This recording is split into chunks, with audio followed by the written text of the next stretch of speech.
अनेक वखत विधानसभा पण આપણે કૃષિ મંત્રીને પ્રશ્ન પૂછવામાં આવ્યા।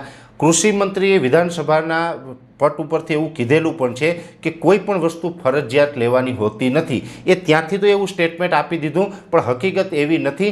જ્યારે પણ ખેડૂત ખાતર લેવા જાય છે ત્યારે ફરજિયાત નેનો યુરિયા, નેનો ડીએપી અથવા તો અન્ય પ્રોડક્ટ છે એને ફરજિયાત ડીલર દ્વારા આપવામાં આવે છે। ત્યારે ઘણી વખત ખેડૂતને ને ડીલર વચ્ચે ઘર્ષણ થાય છે। ઘણી વખત ખેડૂતોને એવું લાગતું હોય છે કે આ ડીલર છે એમને ફરજિયાત આપે છે, સરકાર તો ના પાડે છે। હકીકતમાં એ ડીલર પણ નિર્દોષ છે। જે ખાતરના વિક્રેતા છે, જે ખાતરની દુકાન ધરાવે છે, એ દુકાનદાર છે, ખાતર વેચનાર વ્યક્તિ છે, એ પણ મોટા ભાગે નિર્દોષ છે। કેમ કે એ જ્યારે પણ ખાતરનો ઉપર કંપનીમાં ઓર્ડર આપે છે કે ભાઈ મારે એક ખાતરની ગાડી જોઈએ છે, તો ખાતરની સાથોસાથ ફરજિયાત નેનો યુરિયા, ડીએપી અથવા તો અન્ય પ્રોડક્ટની પેટીઓ છે એ ફરજિયાત ડીલરને ત્યાં મોકલવામાં આવે છે અને કહેવામાં આવે છે કે તમારે ફરજિયાત આ વેચવું જ પડશે અને આના પૈસા આપવા જ પડશે।